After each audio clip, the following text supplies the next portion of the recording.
আজ থেকে প্রায় 1000 বছর আগে মিশরের বিখ্যাত একজন আল্লাহওয়ালা শায়েখ আবু আব্দুল্লাহ জাজুলি রহমাতুল্লাহি আলাই একদিন সফরে বের হয়েছে। পথিমধ্যে নামাজে রক্ত হয়ে গেল। এখন ওযু করার জন্য তো পানির প্রয়োজন। পানি যদি না পাওয়া যায় তাহলে তায়াম্মুম করার বিধান আছে, কিন্তু প্রথমে পানি তো খুঁজতে হবে। তো আবু আব্দুল্লাহ জাজুলি রহমাতুল্লাহি আলাই তিনি পানি খুঁজতে আরম্ভ করলেন।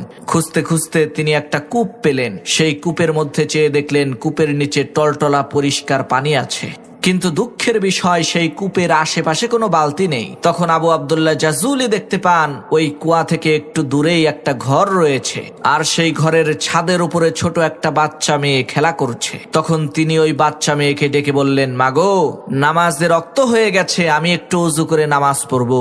এই কুয়ার আশেপাশে কোনো বালতি দেখতে পাচ্ছি না, তোমাদের ঘরে কি কোনো বালতি আছে নাকি? আমাকে একটু দাও, আমি কুয়া থেকে পানি উঠিয়ে ওযু করব।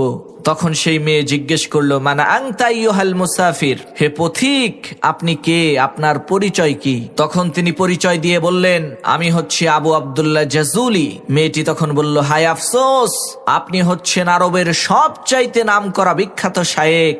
আরবের প্রত্যেকটা মানুষই আপনাকে চেনে।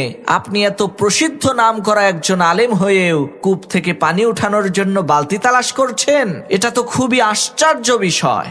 মেয়েটির এই কথা শুনে আবু আব্দুল্লাহ জাজুলি খুবই অবাক হয়ে মেয়েটিকে বললেন, মা, বালতি ছাড়া কূপ থেকে পানি উঠাবো কি করে, তুমি বলো তো দেখি।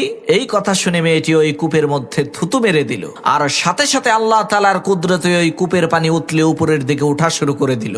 মেয়েটির এই কেরামতি দেখে আবু আব্দুল্লাহ জাজুলি তাকে প্রশ্ন করলো, মাগো, তুমি কি এমন কাজ করেছো, কি এমন আমল তোমার আছে যার কারণে এত বড় কেরামতি তুমি দেখাইতে পারলা? তখন সেই মেয়েটি বলল, হুজুর, আমি মাঠে বকরি চড়াই, আর আমার বকরিগুলো যতক্ষণ পর্যন্ত মাঠে ঘাস খেতে থাকে ততক্ষণ পর্যন্ত আমি আল্লাহর শ্রেষ্ঠ পয়গম্বর বিশ্বনবী মুহাম্মদুর রাসূলুল্লাহ সাল্লাল্লাহু আলাইহি ওয়াসাল্লামের উপরে দরুদ পড়তে থাকি। সুবহানাল্লাহ।